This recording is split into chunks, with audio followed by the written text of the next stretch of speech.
John, were you involved in the Lena missing in action thing?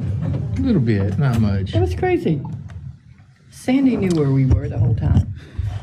So it was weird.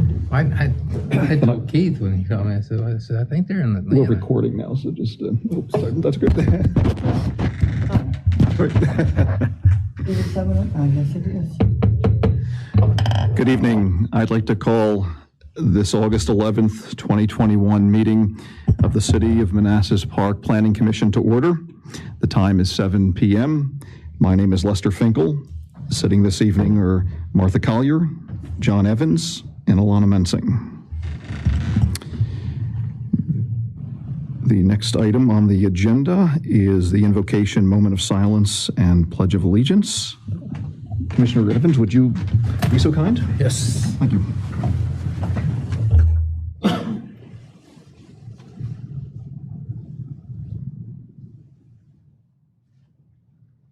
Pledge allegiance to the flag of the United States of America and to the republic for which it stands, one nation, under God, indivisible, with liberty and justice for all. Thank you. Next agenda item is approval of the agenda. Are there any changes to the agenda for this evening? Seeing none, would anyone care to make a motion to approve the agenda as is?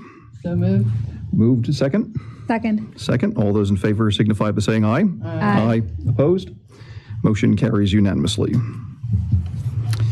Next item is adoption of minutes from the June 9th, 2021 meeting. A couple of the commissioners have already provided changes to that. Any other changes to the meeting minutes from June 9th, 2021? Okay. Would anyone care to make a motion to adopt the meeting minutes for June 9th, 2021 with the changes that have been already provided? Moved. Second? Second. Second. All those in favor signify by saying aye. Aye. Aye. Opposed? Motion carries unanimously. Next agenda item is citizen time. I don't see any members of the public. Thank you. Okay. Very good. New business. We have a public hearing. Zoning ordinance text amendment, ZOTA number 21-02, commercial vehicle parking in residential and agricultural districts. I'll open the public hearing. The time is 7:03. I'll turn it over to the zoning administrator. Go right ahead. For the record, I am Michelle Berry, planning and zoning administrator for the City of Manassas Park. What we have before you today is a zoning ordinance text amendment to address concerns about parking.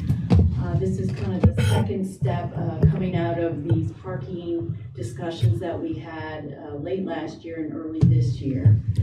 We recently did one about adjusting or requiring the minimum of 2 parking spaces for single-family homes when they were adding additions that were 10% of the gross floor area. The other issue was commercial vehicles and the amount of parking space that they take up on the street. So this is a companion document to address the on-street parking. Now, as a planning commission, of course, you only rule over land use and zoning matters. So the other ordinance and changes to the code are there for just your reference only, but you can see they're intertwined because all the definitions reference you back to that other companion code section.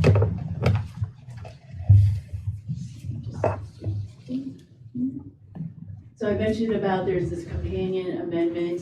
What it's going to do is limit on-street parking of certain vehicles in residential districts between 8 a.m. and 8 p.m. And then this as a counter amendment is to regulate parking on residential and agricultural property. So when you can't park on the street, where are you going to park? Essentially. So for this is what this amendment does, and the elements are, we'll just go with the agricultural district. This is really just a slight modification of what's already there in the A1 zoning district. We did add a few other vehicles that were going to be listed as permitted accessory uses, where you can store these type of vehicles in the A1 district. There's boats, farm tractor, farm utility vehicle, semi-trailer, and trailer. Now, they can't be parked in the front yard, but they can be stored in the rear and side property. Now, we're doing this to distinguish it between residential zones and agricultural purposes. In reality, the city has only 4 properties zoned A1, and 3 are vacant.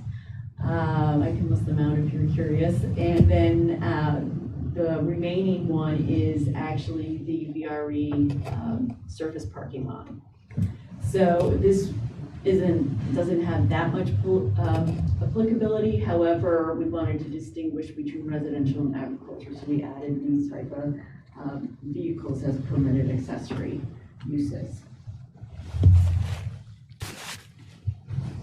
Okay, so and listed as well in the companion code amendment for on-street parking, we looked at the different residential zones that we have. Is R1, which is a single family, R2, which is multifamily, and then we have a planned unit development, the residential component, so we call it a PUD residential, and then our mixed use downtown zoning district. That, of course, is a mix of uses including residential. And so what this ordinance is proposing is to allow 2, no more than 2 on a residential property. But these are, it's qualified by the type of vehicles that you can actually park on there. So you can have a commercial vehicle, but there's a weight limit of 9,000 pounds. A large non-commercial vehicle with a weight of less than 15,000 pounds. A recreational vehicle, again, with a weight less than 15,000 pounds, and a watercraft, a similar weight classification, and then a semi-trailer trailer. So it was listed a variety of vehicles that you do find in residential zones. All of those items are actually defined. Some of them are kind of self-explanatory, but I did want to go over what a commercial vehicle is. And here are some examples. The actual definition is part of the ordinance. But actually, what is permitted as part of the zoning ordinance is further limited by that weight limit, because no trash truck or tractor truck is going to be 15,000 pounds. It definitely will exceed that. Yeah. So it really, what's permitted is a subset of these commercial vehicles. And as well as a dump truck would be too heavy. But it includes construction equipment, food trucks, even ice cream trucks, taxis, buses, or limousines. You have commercial vehicles where they're displaying the business name or some type of graphic on the vehicle. And it's all of the trucks or vehicles that carry equipment, whether inside or actually on top on racks, as well as what they call panel vans, which are vans that don't have any windows on the side except for the front and driver and passenger front windows. So those are the variety. There's a few more details in there. The vehicles with holding equipment, it certainly exempts sport equipment and the luggage racks kind of thing. That's specifically exempt. I did want to highlight that we actually do define weight, because that's important. It does give a lot of flexibility as to trying to find a weight. It is actually kind of difficult to look up the weights of vehicles, as I try to do, and there's various definitions of weight. So this is actually pretty important of how we define it. So it's really one of these 3 items. If we can find a gross weight that's registered with the DMV or other state agency, or if it's, if we can't find that, then it would be the gross weight as identified by the manufacturer's specifications. And then if we can't find that, then it would be the empty weight of the vehicle. So there is some flexibility there in how we define the weight. I mean, it's not gonna be too much off, but like the gross weight as the manufacturer's specifications is usually called the gross vehicle weight rating, which actually includes everything that it can haul, including passengers and the fuel and everything. So there are distinctions there. And visuals are always nice. I don't know what vehicles weigh. So this is a chart from the Federal Highway Administration, and so this kind of captures what type of vehicles we're talking about. Certainly all passenger vehicles are included in that weight classification, but then you get in also the work trucks, the heavy trucks, some step vans, utility vans would also be included in the less than 15,000 for certain non-commercial vehicles, and the commercial vehicle is, I believe, the 9,000 pounds. So this just gives you an idea of what that could be. Certainly, the large delivery trucks will not qualify for that, but this kind of gives you a taste of what vehicles we're talking about. And I just wanted to reiterate that what this ordinance does do is it requires that these vehicles be parked on paved surface, and so that's either a driveway if you're in a single family detached or attached townhouse, or if it's in a multifamily, if they have designated a specific parking area in the complex for residential these type of permitted accessory vehicles. And then, of course, none of these vehicles could be used for living, cooking, and sleeping or other occupancy, just as a prohibition. And the last thing I wanted to touch on was nonconformities. So these are current pictures of homes. I circled one on the bottom left because you can barely see it, but that is a recreational vehicle inside side yard, and there's no visible plate or anything. I think it's actually one that you can tow. And we can't even find if it has plates to be inoperable. But that, and as well as the boat, those would be existing permitted uses. In our current section that we are revising, section 32-30 or 31-32B, it explicitly states that you can park these type of vehicles currently in your side yard. So again, once we pass this, those will have non-conforming status, so they can remain until they're moved permanently. So we'll kind of have to use our discretion with that. But that is one thing that we will have to demonstrate when we try to go after any type of vehicle not complying with the new ordinance. So I wanted to highlight that. Michelle, is that something that's in place right now? Yes, these are pictures taken today. So is that an abandoned property?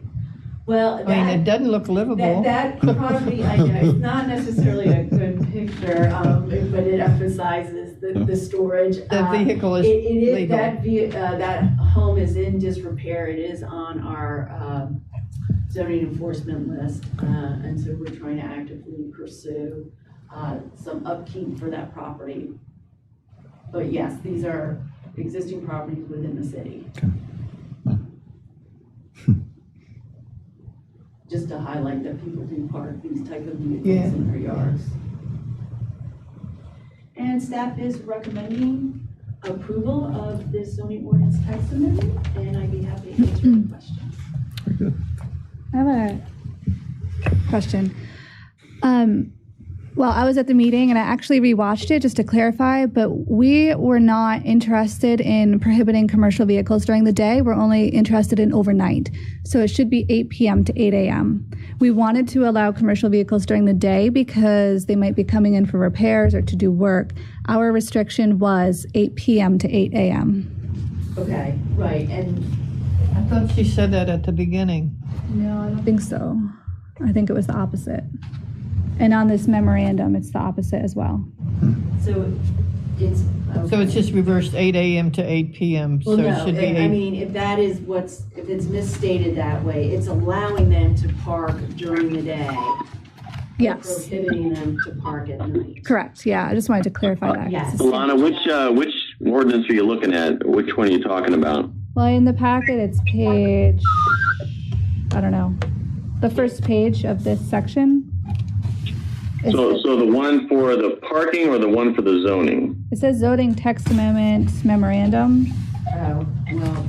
It says that would limit the on-street parking of commercial vehicles in residential areas between 8 a.m. and 8 p.m., which is not the intent. Yeah, I don't think the ordinance is written that way. Let me pull it up and Yeah. find that out.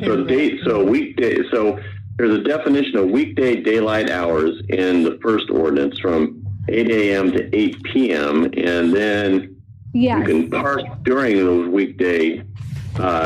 You're only prohibited outside of the daylight hours. right, yeah. So in the ordinance, page 1, it's correct, but I just wanted to say on the memorandum, it's incorrect. So then on page 2 of this slide was incorrect. So I just wanted to Okay. clarify. Okay, when I meant limit, I mean those were the times they could be permitted to park. So my I God. should have maybe clarified that, but that's Okay. what I meant. So limiting to park only during the day, so. Okay. Opposite Okay. meaning prohibiting for daylight, and I should have probably said it in that Okay. way, but that's, Yeah, I just wanted to clarify Yeah. that. Mhm. Okay, no, those were the hours. thanks. Other questions? Do we regulate how much of their yard can be paved? No, we don't.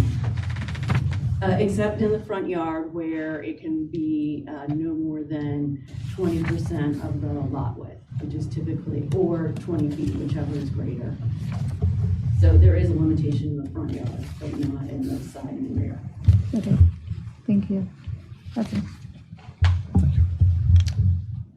Other questions? Okay. Great. No members of the public, don't see any, and so I just wanted, for the record, no members of the public are present or on the phone to speak there. Great. Great, wonderful. If there are no additional questions, we can move it forward to, I'll close the hearing, and we can deliberate and take it from there. Thank you. So with that, 7:20, I'll close the public hearing.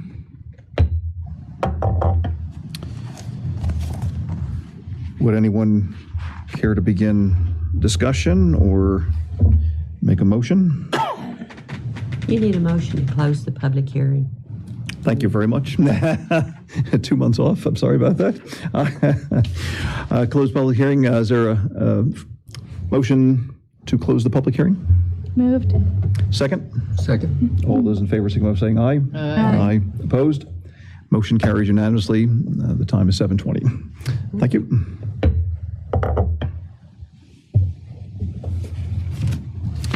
If there's no discussion, then would anyone care to make a motion to recommend approval of zoning ordinance text amendment ZOTA number 21-02, commercial vehicle parking in residential and agricultural districts?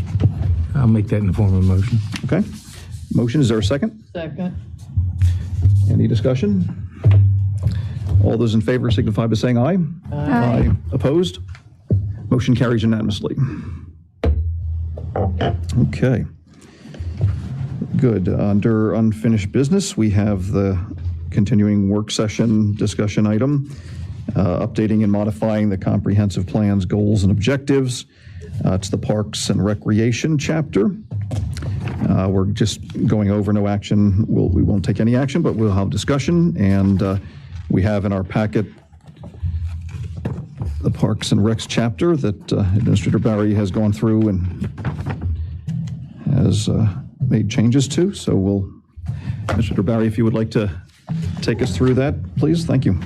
So I did include the whole chapter because our Director of Parks and Recreation did look through the existing language and made some changes based on our current park inventory.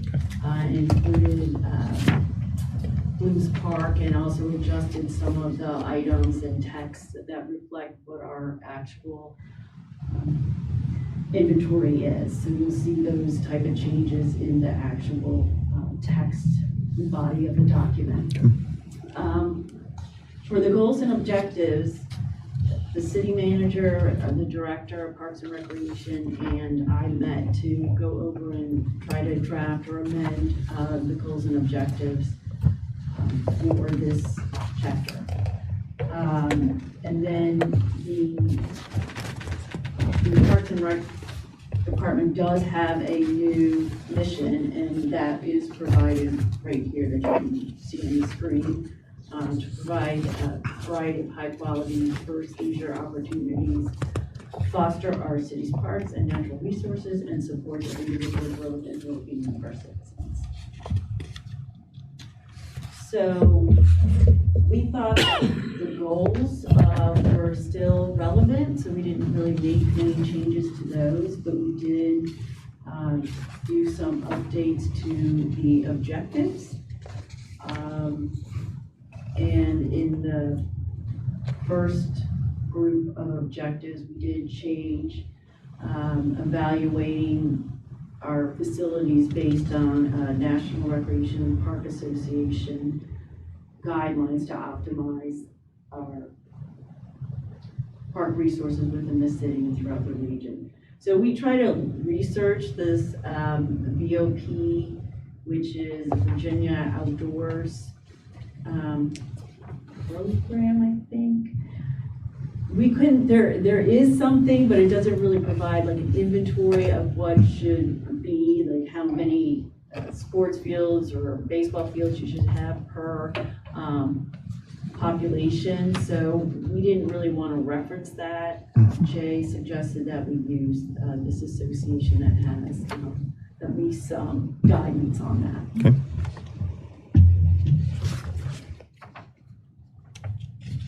So for objective 2 and the action strategies, we did look at really trying to, I guess it's more concise, but looking at the future park enhancements and expansions of the facilities, as well as maintaining the current ones. So this goes to actually trying to plan that out through use of the capital improvement program, which is the amendment to action strategy PR 1.2.1. And so hopefully they can be fully funded with a variety of funding measures such as general fund money, developer contributions, and grants. We did retain certain of these action strategies. And then we also wanted to add in, future or improved existing facilities. I don't know if you're aware of where Independence School Park is, but it's off of,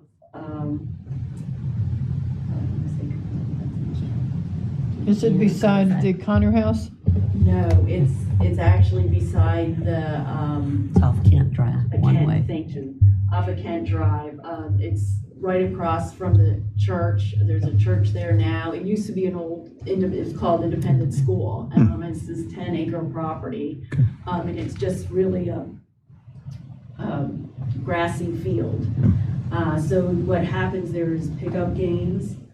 Typically, it's not well used. They do share a parking lot with the church, but there is a public parking easement on that property that does allow people to actually park there to use it, but it's not that well advertised or identified, so that was one of the items that we wanted to put in the plan to make sure that, you know, that gets evaluated and see what kind of park amenities or improvements can be done to that specific asset. And then there has been some discussion about trying to establish a dog park in the city, as well as kind of creating a little bit more parkland within the center of the city. So that's why action strategy 1.24 was added.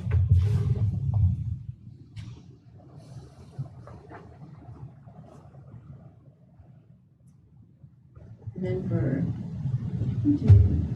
some of these, we've thought for the objective PR 1.3, some of those we felt were not necessary anymore, so we did eliminate them. And we really just kind of made minor amendments to this section. We thought a lot of it was pretty relevant, but more so now that we're in the management stage instead of trying to provide all these facilities. Because this was written before, I guess, the current community center was finished. So we've been starting construction. So we didn't really change much in there. Objective PR 1.4, that's optimizing programming opportunities. So we wanted to kind of look at there was one about charging appropriate fees. We wanted to actually tweak that by trying to evaluate the cost recovery based on the public good and kind of see how our finances are to try to meet that type of benefit, to benefit all residents in the community, you know, who may not be able to afford fees, but you know, would have a benefit of using this facility. So that was kind of it, one of the strategies that we're looking at. And then we wanted to emphasize that there should be additional programs, especially in the downtown, scheduled programs. So hopefully we will get those regularly scheduled programs to enliven our downtown area. And again, it's more of trying to optimize programs at the community center and make sure that, you know, it's current for future needs and ever evolving and meeting the needs of the current community and planning for the future. You know, we're trying to encourage businesses to use the facilities, whether it's for workplace sports leagues or even their health and wellness programs, to know that we're actually a resource for our working residents who are within the city of Manassas Park during the workday. And again, the last few action strategies are just emphasizing continuation of the activities within the Manassas Park, as well as the community center and all the parks and recreation facilities. And to allow making sure we're serving everybody in the community. So those were kind of our edits. We're happy to see if you had any additions or changes to what we've proposed. I do. Go for it. Actually, as a member of the Parks and Rec Advisory Council, I have big input. I mean, big input. I want to see, and very strongly, I want to see skate parks on both sides of the city. We took away the skate park when the new community center was built. Great disservice to our youth. It was used all the time. All the time it was open. Am I correct, John? It was always used. We took it away. We did not give them anything back in place of it. Big disservice. But we need one on both sides of the city. Not in the central. We need it in the residential, in the neighborhoods. The kids need it. I would suggest, I see that you mentioned the dog park could be established near the downtown. I think the dog park could go on the corner of Manassas Drive and West Carondelet down by the Christian school. That property sits there empty. All they do is sleigh ride on it if we get snow. It could be used. It sits there empty.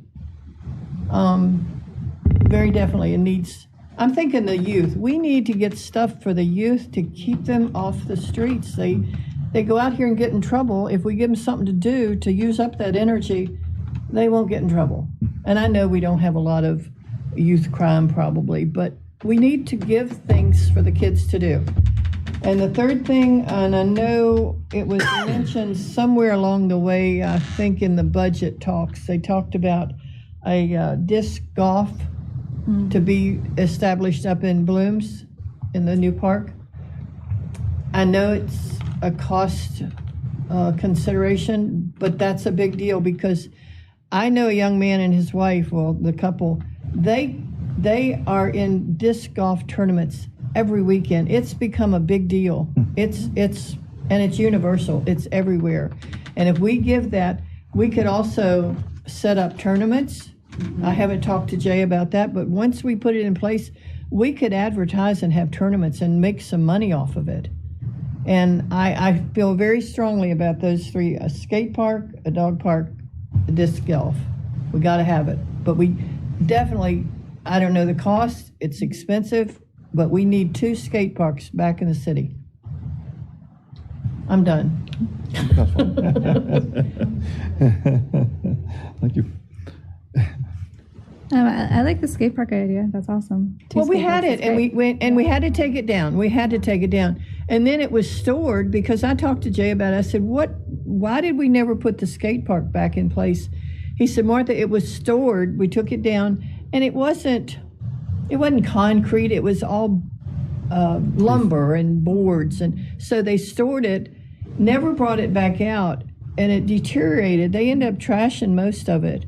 It wasn't even anything that they could sell to somebody else to use as a skate park. So I'm sure there are some that, I mean, state of the art. I saw one, I was on a bus traveling cross country, and I said, geez, I hope we come back through here. I want to look at that. It was all concrete, and it was like hills, and I mean, it was wonderful. I wanted to get off the bus and go over there and walk around. It was so cool. So I was in New York 2 weeks ago. We parked right across the street. There was a skate park. They were in there with bikes, skateboards, and there must have been 30 people in there. Lena, we sat there on the bus watching the kids, and it was like, wow, this is great. We need this back in our city. And over in the city by Osborne High School, they had a skate park there. They built the elementary school. The skate park disappeared right there in the corner. So I don't know if people didn't think it was used, but every time I drove by, it was being used. So I really think we need it back for the kids. We need it back, big time. Definitely add that to the. You got all that, Lena? I got all that. You want me to repeat it? No. She has a list for you if she wants to submit it to you there. I'm sure she'll be happy to do that. In that order, by the way. I just kind of wanted to see one more thing. Blooms Park is a great asset because it's so natural. I would hate to see it taken away. Not the park itself, but overdone with too much. I think a lot of people really appreciate it for the natural area that it is. You know, I definitely think we could do some things to the entrance of it and add some attractions, but I don't want to take away the walking paths from anyone, and really just getting back there and getting back in the woods and feeling like you're away from things. I think people really, really enjoy that. So I really was kind of looking to see in here that we would have more like emphasis on some natural area in the city. Trail walking. Yes. Well, and we have that in Signal Hill too, back in the back, way back there. Yeah. But if they kinda could small. still do, there's enough room in Blooms that they could do the golf or Yes. the disc golf. Yeah. So I'm saying we could put it like, Yeah. we talked about a playground and things like incorporated. that, but we, you know, in the CIP, we're also talking about turf fields, and I'm not I think that's too much. No, I no, think no, Putting no, up the no, lighting and the no. turf field is too much. I think we should really prioritize that a section of Blooms Park should remain just natural. Yes. I agree. Well, it might be worthwhile to try to do some type of park master plan for Blooms Park, where you could identify, do a needs assessment of what's desired and where it would be appropriate. And to see a good layout, what Correct. exactly what are we working Yes, with? that- But I would envision the skate park at Signal Hill, not at Blooms. Yeah, that's a great idea. But the dog park, I mean, that land sits there empty. We could use that. Put the As long dog as we park can still right there, sled. right there on the corner the of sled. Manassas Drive and West Fond du Lac. It's Everyone perfect. goes sledding there. Perfect. Yeah, I think I know the exact spot you're talking about, because it's just. Sits there empty. No, nothing. It's wasted land as far as I'm concerned. And it could stay as a hill? It could stay a hill? For the most part, yeah.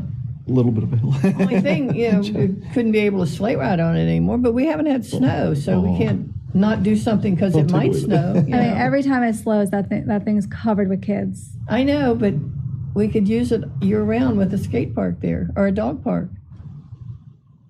And if I don't have a dog anymore, but if I had a dog, because where I live right now, it's not conducive to animals, and there are big animals in my building, and I think, you are really mistreating your animals. There's no place for them to run. But if I had an animal, I wouldn't want to have to put it in the car and drive 4 or 5 miles just so the dog can run. If I could go around the corner and it's right there. We were talking about a dog park by the new development, right? Down by the. Well, that was part of the discussion, to have it kind of more centrally located. But where would it be? Well. Because it's not in the plan and there's no Right. open space. Yes, so, I mean, I think it would have to be negotiated where it would go. We didn't really want to exactly specify the location, but I think the general area would be to help to provide at least that space for people within the downtown and maybe even the central area that could bring their dogs there. That is kind of the intent, but the exact location is yet to be really fleshed out or determined. The skateboard park, if that was, I mean, if it's something that can be taken out like for 3 months during the winter or something that would allow for in case there was snow or something, I'm just throwing it out there. I mean, No, once We're it's just built, talking no, about- you can't take it Yeah, away. skate Once park would it's- be in Signal Hill, and that would be, Yeah, that wouldn't I'm just interfere talking with about that anything. That hill would be here. permanent. That would be there always. can it, Oh, yeah. can it Oh, yeah. coexist? Yeah. But I'm just saying, we need one on both sides of the city because people over here don't drive to the community center. They just don't do it. And that's and it's busy. There are dogs out there. Anytime I've been over there for anything, even during the day on election day, there are people there all day long. They're there in the evening. I mean, you don't think about a dog park. What do you get? Well, your dog go to the park. It's running around, meeting other dogs. Socializing. Yeah.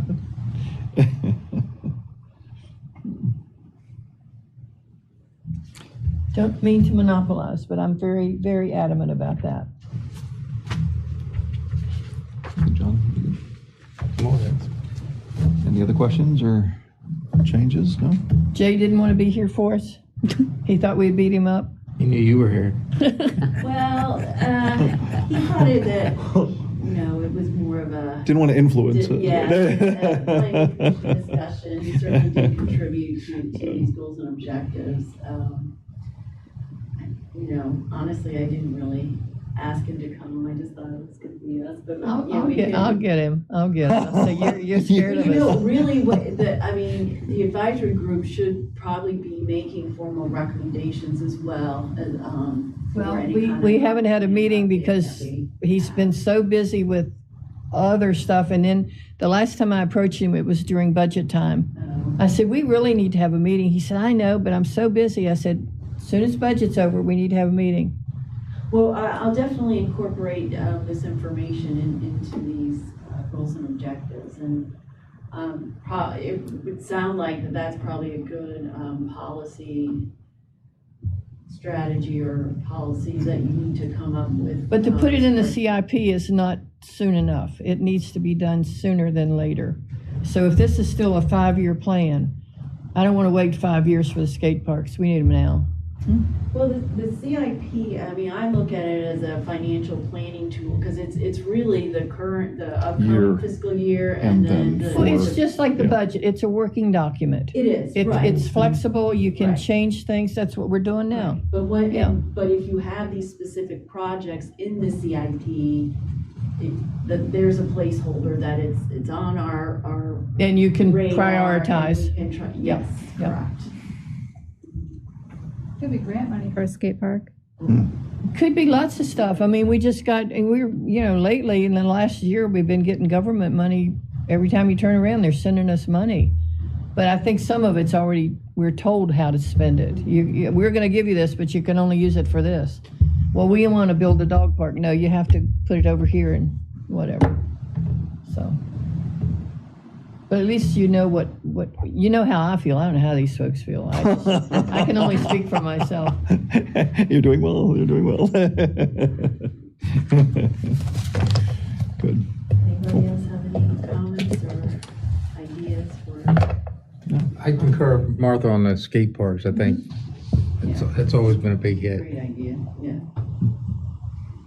Yeah, that's awesome. I don't know if y'all, I don't really see them a whole lot anymore, but used to be right across the street in front of the sidewalk there from the bank down in front of the park center. There were always kids out there jumping around and doing that. I was They're still afraid out they'd end up in the street. Because on a skateboard, you come down through there, next thing you know, you hit one little rock in your way and you're over here, and you didn't mean to be over here. And I'm thinking, gosh, you kids are so close to the street, you scare me, But they need that. They need that. Something, I got to make a note to Jay. Let me make a note here somewhere. It's something else. It just came in my mind. Okay, thank you. That's great. So for the next chapter, that'll be the environmental, is that, Yes, we're just going in that's order there? Okay, Yes, so we'll work on that. okay, in the next. great. Good, thank you. Very good. Okay. So there are no report of special committees, and just any informational update for the community development? Just a few that we're continuing course with the downtown development, as you can see when you Yes. come into this building. Just that we have started conversations with Stanley Martin for the residential Good. component. So they should be submitting building plans for those sometime within the next few months.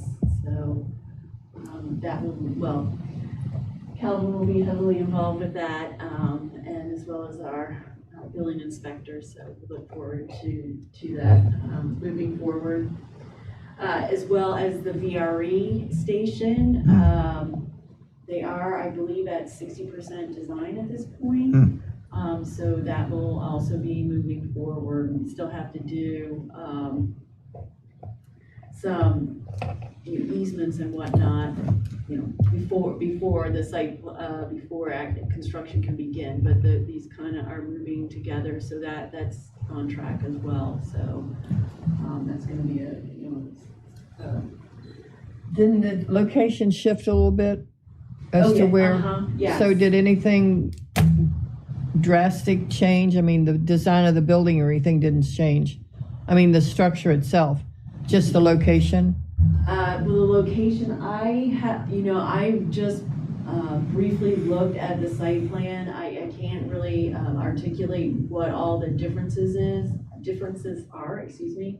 I know it definitely did move closer to Manassas Drive, and there's gonna be underground parking, as I understand it, as part of city parking. And it wasn't in the original plan? That's Yeah, right. yeah. It was all Above ground. Sort of above ground, right.